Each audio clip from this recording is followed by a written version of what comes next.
Ngizobe sifunda ngama-greatest common factors kuma-monomials. Umbuzo wethu, find the greatest common factors of these monomials.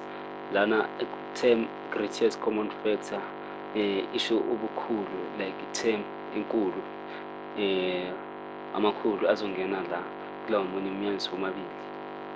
Lama sino 10 cd squared no 25 c cube d squared. Sifuna great, igama lithi great lisho ubukhulu. So into seyibheka la, sizobheka ama-terms njengoba sino-10 cd squared. Simele siqale ngey'nombolo. Inombolo, ama-factors ka-10 maningi, khona u-1, khona u-2, u-5. Yiwo ama-terms lawa esinawo kwama-prime factors, but manje sifuna lawa esizothi azongena ku-10 aphinde futhi angene naku-25. Lana esinawo kuzoba u-2 kanye no-5. Ngapha ngothi uyabheka u-C ukhona ngapha enzansi, no-D nayo ukhona. U-C njengoba ayi-1 lapha phezulu usho ukuthi uyi-factor, akukho kuningi esingakwenza ngapha, bese kuba khona u-D squared. Siyambona futhi khona no-D squared. Sesiyabona-ke ama-common factors, kodwa manje siqale ngalokhu kuyinombolo ngoba siyazi la sinenamba kanye nama-variables. So ukuze senze ibe lula, sizoqala ngey'nombolo kule monomials yethu yokuqala ekungu-10. U-10 ama-prime factors akhe njengoba sengishilo ngaphambili kuzoba ngo-2 sim-multiply ngo-5 uzosinika u-10. Lokhu sekuyafana-ke nalokhu 2 times 5 is equals to 10. Bese-ke monomials zethu i-term yethu elandelayo u-C. C so-multiply ngo-C because ayikho enye inamba futhi. U-C uhamba yedwa, akanayo enye i-alphabet. Bese kuba khona u-D squared, simhlukanisa kabili kuzoba u-D times D ngoba u-D times D uzokunika u-D squared.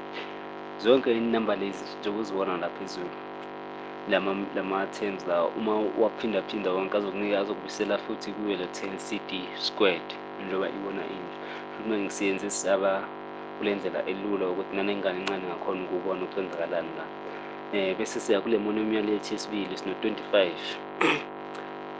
25 u-5 uma uphindaphinda ngo-5 uzokunika u-25, and u-5 futhi sinayo kule monomial yokuqala. U-C uyedwa nalana, bese bathathu kuzoba sizomhlukanisa kwe-C times C times C. Bese u-D nabo u-D squared kuzoba u-D times D uzosinika u-D squared. Uma ubhekisisa kahle-ke lama-equation amabili la phezulu, kumele sithole ama-factors esinawo. Njengaphezulu sino-5 nangapha enzansi sino-5. Bese silana siba no-C nala ngaphansi sibe no-C. Mawuthi uyabheka futhi kulabo D ababili le phezulu, shuthi yiwo-ke ama-greatest common factors ethu. Nala ngaphansi sizothatha wona labo D labo. Uma sibhala-ke sizobhala zonke lento lezi engizidwebile la ezingama-common factors. Izoba kanjena-ke, izoba u-5, 5C ngoba u-C ukhona uyedwa.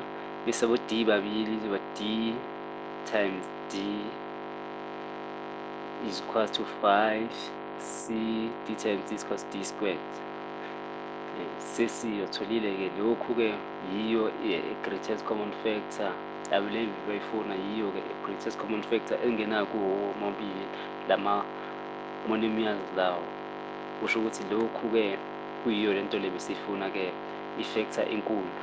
Ngoba uma uthi uyaphindaphinda lento le ikhona kule monomial yokuqala ibe khona kule monomial yesibili. Siyabonga abafuni, ngiyathemba ukuthi nithokozile ukufundisa namhlanje. Sihlangane futhi ngokuzayo.